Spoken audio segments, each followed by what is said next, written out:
Hello friends, welcome back to my channel. मैं स्मिता।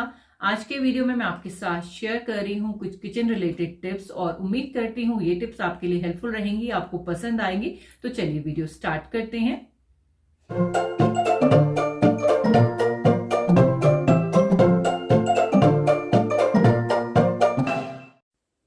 इस तरह के फ्लास्क या थर्मस हम यूज़ करते हैं टी या कॉफ़ी को कैरी करने के लिए, ऑफिस या कहीं आप आउटडोर जा रहे हैं।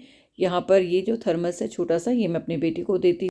इसमें वो अपनी कोचिंग के लिए कॉफ़ी कैरी करता है, बट ये कॉफ़ी काफ़ी लंबे टाइम तक गर्म रहे तो उसके लिए मैं यहाँ पर क्या करती हूँ, गर्म पानी से इसे फिल करके रख देती हूँ इसी तरह से, जब तक कि मैं कॉफ़ी रेडी करती हूँ।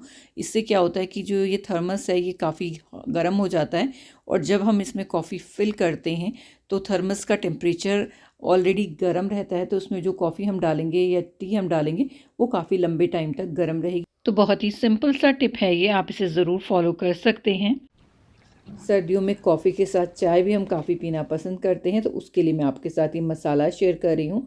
इसमें मैंने काली मिर्च ली है, सफ़ेद मिर्च ली है, लौंग, सौंठ, रोज़ पेटल, साथ ही यहाँ पर 2 तरह की सौंफ है, ये है लेमन ग्रास और कुछ हर्ब्स हैं इसमें, और साथ ही है इलायची। तो ये वाली चीज़ें आप उस तरह से पोर्शन रखें, जो चीज़ें आपको जितनी ज़्यादा पसंद है उसका क्वांटिटी ज़्यादा रख सकते हैं, या जो स्पाइस बहुत ज़्यादा स्ट्रॉन्ग है उसे कम भी कर सकते हैं। तो ये मैंने इस तरह से ली हुई है। लास्ट में मैं इसमें थोड़ा सा जायफल डाल रही हूँ, ये काफ़ी स्ट्रॉन्ग होता है, तो इतनी क्वांटिटी में मैंने बिल्कुल 1/4 पीस डाला है इसका। अब इसके बाद हम इसको एक ग्राइंडिंग जार में ले लेंगे, और यहाँ पर मैंने ब्लेड यूज़ किया है जो ड्राई ग्राइंडिंग के लिए यूज़ होता है। यहाँ पर ये न्यूट्रीबुलेट का छोटा वाला जार मैंने यूज़ किया है। जब भी हम कम मसाले पीसते हैं इस तरह से, तो छोटा जार यूज़ करें तो बहुत ही अच्छे से सारी चीज़ें चर्न हो जाती हैं और आपको कुछ भी इसमें मोटा चंक्स नहीं मिलेगा। तो ये देखिए बहुत ही अच्छे से ये ग्राइंड हो रहा है। अभी मैं आपको खोल के दिखाऊंगी। और ये जो मसाला है ये आप बना कर रख लें तो 6 महीने तक ख़राब नहीं होता है। और विंटर्स में जुकाम हो जाता है, गला ख़राब है, तो उसमें इस तरह की ये मसाले वाली जब हम चाय पीते हैं तो उससे काफ़ी ज़्यादा फ़ायदे भी होते हैं। तो इस तरह से मैं ये मसाला बनाकर हमेशा रखती हूँ और मैं आपको दिखाती हूँ अभी कितने अच्छे से ग्राइंड हुआ है। बिल्कुल भी इसमें कुछ कोर्स आपको नहीं मिलेगा। तो देखिए ये हमारा होममेड चाय मसाला बनकर रेडी है। इसे आप किसी भी एयर टाइट बॉटल में फिल करके रख लें। तो यहाँ पर मैंने ये ग्लास बॉटल ली है और इसके ऊपर इस तरह से होल है, तो पूरा लिड खोलने की भी ज़रूरत नहीं है, जस्ट इसी तरह से चाय में आप थोड़ा थोड़ा डाल सकते हैं। तो मैंने तो ये मसाला बनाकर रेडी कर लिया है। आप भी ज़रूर ट्राई करें और अपना फीडबैक ज़रूर शेयर करें। विंटर्स की बात हो ही रही है तो ग्रीन वेजिटेबल्स विंटर्स में हम काफ़ी खाते हैं और लेकर भी आते हैं। तो लेने हम जाते हैं जस्ट एक बंच मेथी का, लेकिन लेके आते हैं बथुआ, साग, इस तरह से काफ़ी सारे ग्रीन्स इकट्ठे हो जाते हैं। और उनको अगर आप एक साथ धोकर रखना चाहें तो वो बिल्कुल भी पॉसिबल नहीं है, क्योंकि वो बहुत जल्दी ख़राब हो जाते हैं। तो उसके लिए मैं क्या करती हूँ, जब भी मुझे ये साग वगैरह छानने होते हैं तो मैं इनको छान कर ज़रूर रखती हूँ, बट मैं इनको वॉश नहीं करती हूँ इमीडिएटली। जब मुझे ये यूज़ करना होता है तभी मैं इनको वॉश करती हूँ। इस तरह से इनकी सेल्फ लाइफ काफ़ी अच्छी रहती है। जैसे मेथी मैंने क्लीन कर लिया, इसको मैं रैप करके रख दूँगी, और बथुआ अगर मुझे बॉईल करना है तो मैं क्लीन करके फिर बॉईल करूँगी। तो इस तरह से अगर आप करते हैं ना तो इनकी सेल्फ लाइफ आप बढ़ा सकते हैं। धोएं तभी जब आपको यूज़ करना है। ये बहुत यूज़फुल चीज़ मुझे इस बीच मिली है। मैं ऑफ़लाइन मैंने ये ख़रीदा है, और ये एक नॉर्मल वाइपर नहीं है बल्कि ये 2 in 1 है। यानी कि इसके एक तरफ इस तरह से वाइपर बना हुआ है और एक तरफ हार्ड ब्रिसल्स हैं। तो इस तरह से जब भी आप बाथरूम साफ़ करने लगते हैं तो आपको अलग से झाड़ू लेने की ज़रूरत नहीं है। आप जस्ट एक ही चीज़ से आप वाइप भी कर सकते हैं, और उससे कुछ कबाड़ा है बाथरूम में तो उसे आप क्लीन भी कर सकते हैं। तो ये मैंने ऑफ़लाइन लिया था, बट ये ऑनलाइन भी मुझे दिखा तो मुझे लगा कि आपके साथ शेयर करना चाहिए। जब से ये मैंने लिया है मैं इसका भरपूर यूज़ कर रही हूँ और काफ़ी ज़्यादा यूज़फुल प्रोडक्ट मुझे ये लगा। तो आप भी इसे ज़रूर चेकआउट कर सकते हैं। तो मैं लिंक आपको डिस्क्रिप्शन बॉक्स में दे दूँगी, आप वहाँ से देख सकते हैं, या ऑफ़लाइन आपको मिले तो वहाँ से भी आप इसे ले सकते हैं। बहुत ही ज़्यादा यूज़फुल है। जब भी हम बेडशीट बिछाने लगते हैं तो सबसे मुश्किल टास्क होता है बेडशीट को टक इन करना। तो उसके लिए यहाँ पर मैं ये वुडन स्पैचुला यूज़ कर रही हूँ। तो नॉर्मली मैं क्या करती थी, ऊपर की साइड से टक कर देती थी इस स्पैचुला से, बाकी तीनों तरफ से मैं बेडशीट को फ्लो होने देती थी। बट आजकल विंटर शुरू हो गई है और इसके ऊपर हमारी आ गई है क्विल्ट।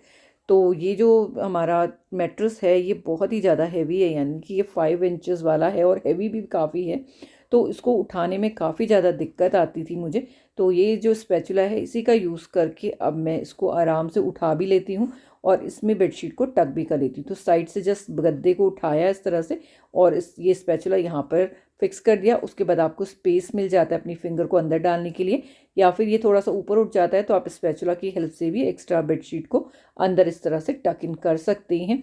तो इस तरह से काफ़ी ज़्यादा कन्वीनियंट मुझे ये प्रोसेस लगा। और यहाँ पर ये मोटा वाला स्पैचुला मैंने लिया है जो मेरे किचन में बिल्कुल भी यूज़ नहीं हो रहा था। और आप देखिए बेडशीट अब बिल्कुल अच्छे से टक इन हो गई है, जबकि इस बेडशीट पे आयरन भी नहीं किया हुआ है। तो बहुत अच्छे से टक इन रहती है और बिल्कुल भी ये इधर उधर बिखरती नहीं है। तो बच्चों के रूम में स्पेशली आप इस तरह से कर सकते हैं। अगर आपको बेडशीट को टक इन करने में दिक्कत हो रही हो तो आप ज़रूर इस टिप को फॉलो कर सकते हैं। हम लोग जब भिंडी की सब्ज़ी बनाते हैं तो कुछ चीज़ें हमें काफ़ी प्रॉब्लम करती हैं। जैसे जब भी हम भिंडी को कट करने लगते हैं तो वो बहुत ज़्यादा स्टिकी हो जाता है नाइफ़ हमारा, और हाथों पे भी बड़ी उलझन सी होती है। तो उसके लिए मैं सिंपल क्या करती हूँ, जो हम नींबू निचोड़ के रखते हैं, जो छिलका हमारे पास बच जाता है उसे मैं फेंकती नहीं हूँ इमीडिएटली, उसे साइड में रखती हूँ और इस तरह से हर बार नाइफ़ को इससे क्लीन करेंगे और उसके बाद हम जब भिंडी को काटेंगे तो हमारा नाइफ़ बहुत ज़्यादा इसमें चिपकेगा नहीं। तो इस तरह से हल्का सा लेमन का जो जूस है ये भिंडी पर भी लग जाता है, साथ ही हमारा नाइफ़ भी क्लीन रहता है। तो इस तरह से भिंडी को क्लीन करना काफ़ी ईजी हो जाता है और जो हमारा वेस्ट लेमन था वो भी यूज़ हो जाता है। तो काफ़ी सिंपल सा टिप मुझे लगा, काफ़ी दिनों से मैं इसे फॉलो कर रही हूँ और इस तरह से भिंडी कट करना काफ़ी ईजी हो जाता है। अदरवाइज़ हम किसी कपड़े में भी अगर फंसते हैं तो वो कपड़ा बहुत ही स्टिकी हो जाता है और उसे क्लीन करना भी आसान नहीं रहता है। इसी तरह से अनियन को जब हम नाइफ़ से कट करते हैं तो बहुत ज़्यादा थिन स्लाइसेस उसकी नहीं आती हैं। तो किसी किसी सब्ज़ी में तो इस तरह की मोटी स्लाइसेस अच्छी लगती हैं, बट अगर आपको किसी रेसिपी में स्पेसिफिकली पतली स्लाइसेस कट करनी है तो उसके लिए आप बिना किसी मशक्क़त के इस तरह से स्लाइसर का यूज़ कर सकते हैं। तो जो हमारे ग्रेटर के साथ एक स्लाइसर आता है उसका यूज़ आप अनियन को स्लाइस करने के लिए इस तरह से कर सकते हैं। बहुत ही कम टाइम में आप कितना भी अनियन स्लाइस कर सकते हैं। इस तरह से जब हमें बिरयानी बनानी होती है या कोई ऐसी सब्ज़ी है जिसमें हमें स्पेसिफिकली इस तरह का पतला अनियन कटा हुआ डालना होता है तो काफ़ी ज़्यादा यूज़फुल रहता है। इसके साथ ही जब हम भिंडी बनाते हैं तो उसमें अगर आप थोड़ा सा लेमन जूस डाल दें बनने के बाद में सब्ज़ी को, तो वो बिल्कुल भी स्टिक नहीं करती है और बहुत ही अच्छी खिली खिली आपकी भिंडी की सब्ज़ी बनेगी। तो आप ट्राई ज़रूर करें, आपको ये टिप्स बहुत ज़्यादा यूज़फुल रहेंगी। तो कैसी लगी आपको आज की ये टिप्स? उम्मीद करती हूँ आपको ज़रूर पसंद आई होंगी। कौन सी टिप आपको सबसे ज़्यादा पसंद आई मेरे साथ ज़रूर शेयर कीजिएगा। मैं मिलती हूँ आपसे किसी और नई इंटरेस्टिंग वीडियो के साथ। तब तक के लिए bye. Thank you, thanks for watching, have a nice day.